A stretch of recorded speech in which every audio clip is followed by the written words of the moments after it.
A Philadelphia man behind bars for more than a quarter century for murder is hoping new evidence will give him a chance at freedom. Today, a judge ruled that the district attorney's office has 90 days to review the new information and come back with a recommendation.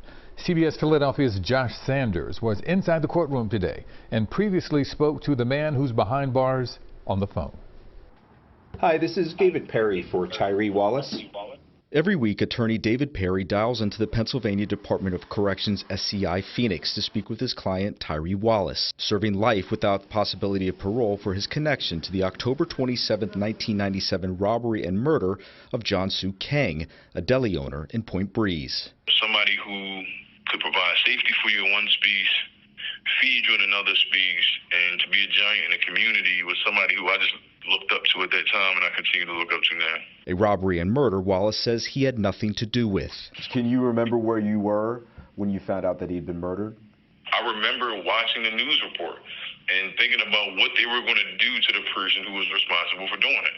There's no way I would have thought that 26 years later I would be talking, to CBS News about me being sitting here for. In those 26 years, he's not only transformed his own life, but the lives of other inmates, launching 2 nonprofits to support and empower men inside and outside the walls of SCI Phoenix. He's also fought for his freedom.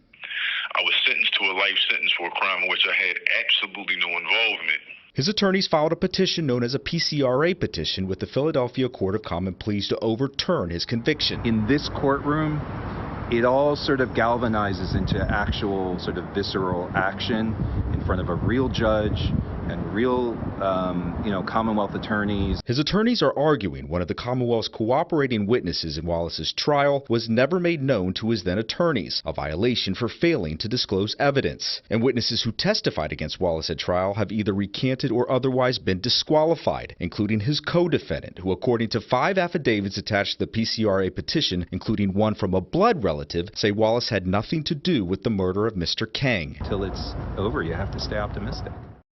Now again, Judge Scott DeClaudio gave the Philadelphia District Attorney's Office 90 days to review the petition and provide a recommendation for what should come next. Now the DA's office does tell us they would be inappropriate to comment on the petition at such a preliminary stage, but they do say their office carefully reviews these types of petitions and have provided relief for dozens of people who have been wrongfully convicted.